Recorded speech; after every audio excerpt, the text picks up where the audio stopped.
Mr. President, thank you so much for joining us. Thank you.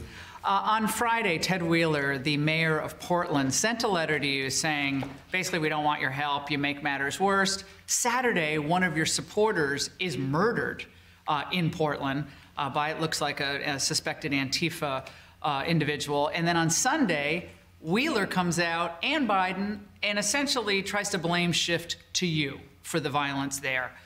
Your reaction? Well, these are terrible and very incompetent people. Portland's been burning for many years. For decades it's been burning, but now it's gotten to a point they don't want to do. I watched the mayor try and get in with these people, and he went to a protest, and he went in and they almost killed him. If he didn't have security with him, he had 5 security guards, he would have been dead, just like they would have done to Rand Paul, who's a great guy, and his wife, Kelly.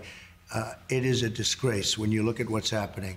Now, we sent in Homeland Security. The reason we sent them in was to protect our courthouse. We have a $300 million courthouse, and they wanted to blow up our courthouse or burn it down.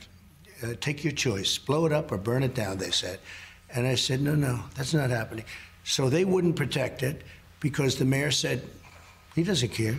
So we sent in our Homeland people. They did a great job. Immediately, Homeland Security. Immediately, it was protected. And that's the only reason they were there. I've offered to send in the National Guard. I've offered to send in anybody they want. I could put that out in 45 minutes and it would stop. And I think the people of Portland and the people of Oregon, I know it's a liberal state, considered liberal, they're tired of it. They're tired of having, of living with this curse. They're living with a curse. They say that when you walk through the streets of Portland, this is years and years of burning, and it's so not last 90 days. It's been really no, it's been horrible in the last 90 days. But no, it's been going on for many. It's been going on for many, many years. It's like you're in. I won't name the city, but it's a city someplace in the world that's not so good. Okay, it's a terrible situation. The Oregon governor said no one is safe in Donald Trump's America. Yeah. They're trying to turn the tables on you after months of, they're not really saying much about the violence. Right, but they won't ever criticize anybody that really, that's a violent person, frankly, that's violent. They stick up for the violence. They don't, the people that are getting hurt, they don't care about. They don't care about these people. It's a weird thing. It's like warped minds. And for the last 93 days, I've been offering to send, and as you know, they have to take the offer. They have to ask to have help. I've been standing and I've been saying, anytime you're ready, we'll put it out. What's motivating them, Mr. President? I think it's a sickness, actually. I think there's a fear. I watched the way they treated this Mayor Wheeler when he was standing there, and I'll tell you how unfair the news is. NBC News didn't show that he was being shouted at and cursed at. And he ran, literally, he had to run for his life because they were going to really hurt him. He had security. If he didn't, he would have probably... Well, they showed up as an apartment building over the weekend. No, how he can still stick up for him. I think there's a fear. I think he's afraid. Are they afraid that Oregon could be in play because of people's concern about law and order? Is that what you're saying? It could. I don't know. No. I think that, like the Mayor Wheeler, I think he's probably afraid for his life because if you would have seen him... But I'll show you how dishonest. NBC News put on, and they didn't have the people shouting. They had him standing there, and they talked about how it was a show of great unity, the mayor standing with the people. Those people were going to kill him. They were saying things that I can't repeat right now, but horrible things, but they didn't put that on. I actually happened to see the real tape on Fox. He escaped with his life, and yet he doesn't want any help. It's so unfair to the people of Oregon. We could solve that problem quickly, like I did in Kenosha. You know, Kenosha went through 3 or 4 days of, you wouldn't have a Kenosha right now. We demanded that they send in the National Guard, called the governor, and in all fairness, the governor did it. Not enough, but it was enough to put it out, and we ultimately put in more. We had 1,000 people, and we put it out quickly. You wouldn't have Kenosha right now. In Pittsburgh today, Joe Biden gave a speech, and he spoke directly about this violence. He may believe mouthing the words law and order makes him strong, but his failure to call on his own supporters to stop acting as an armed militia in this country shows how weak he is. Your response to the Vice President, sir? Look, he's a weak person. He's been weak all his life, but now he's really weak. He shouldn't be running for president. He should not be there. But do you want your supporters to confront the left-wing protesters, or do you want to leave it to law enforcement? No, I don't want them. I want to leave it to law enforcement. But my supporters are wonderful, hardworking, tremendous people. And they turn on their television set, and they look at a Portland, or they look at a Kenosha before I got involved and stopped it. Or they look at Chicago, where 78 people were shot last weekend and numerous people died. Or they look at New York, where violence is up by, like, what, 150%. It's up by a number that nobody, and people are leaving. They're looking at all of this, and they can't believe it. They can't believe it, whether it's my supporter or not. But you don't want them showing up No, to I try don't. to... Well, it's a peaceful protest. I mean, they were protesting. They weren't. You know, it's amazing.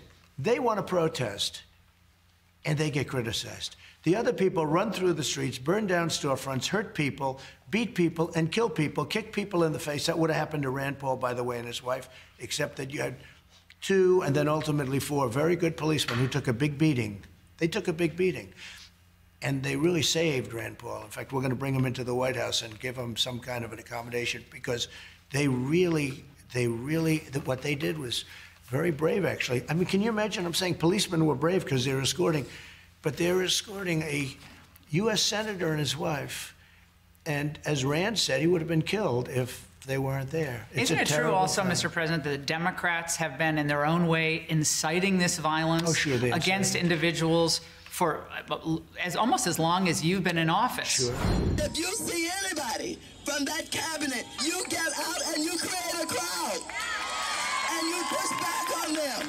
And you tell them they're not welcome anymore, anywhere. Please, get up in the face of some Congress people. There needs to be unrest in the streets. The domestic enemies to our voting system and our honoring our Constitution are right at 1600 Pennsylvania Avenue with their allies in the Congress of the United States.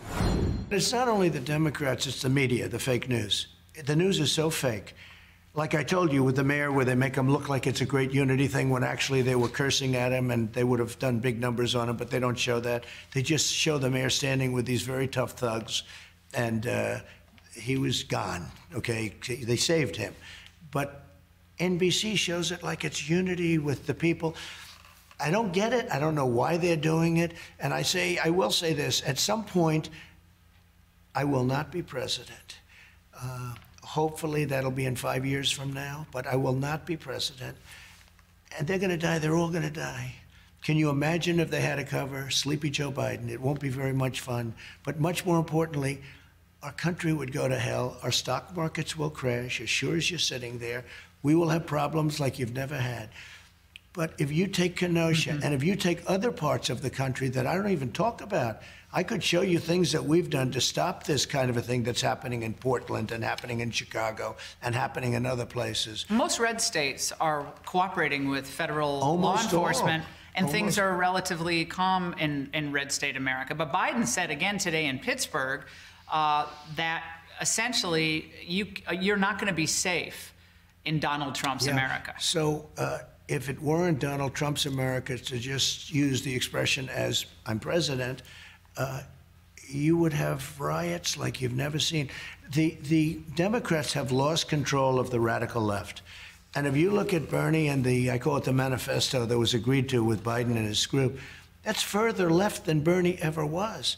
They won't be able to control these people. These people have lost control of these people, and it's hurting them. Don't forget, Biden wasn't going to come out of his basement until the election. Now he had to because the polls are so good. For me, now he had to because the polls are different. So all of a sudden he's in Pittsburgh. He wasn't going to leave his basement. Then he said, okay, he's leaving, but he won't leave for 10 days. 10 days is a long time. So in the meantime, like on Sunday or Saturday, I'm in Texas, I'm in Louisiana. I was going to stop in 2 other places. Fortunately, they didn't get hit. Arkansas wasn't hit very much, et cetera, et cetera. I would have stopped.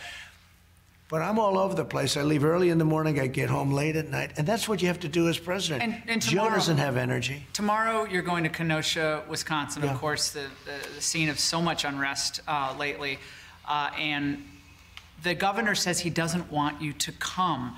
Why is it important for you to be seen by the people of Wisconsin now? Because I am a tremendous fan of law enforcement, and I want to thank the law enforcement. They've done a good job. And when the governor says that I shouldn't come or he'd prefer that I not come, I'm the one that called him and said, Tony, you got to bring out the National Guard. Well, I don't really want to do it. Tony, you got to bring it out.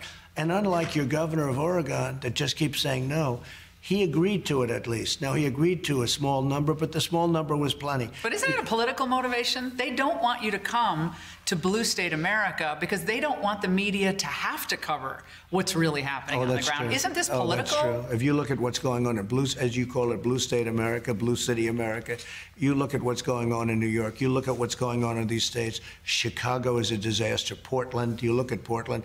Now, Portland's a little different. That's anarchists, and that's, I actually think in many ways that's easier to handle. I think Portland is very easy to handle because that's a group of anarchists that are paid by the outside.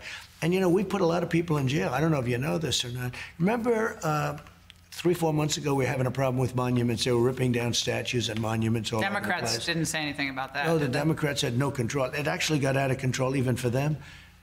I signed in an executive order, 10 years in jail if you knock down a statue or a monument.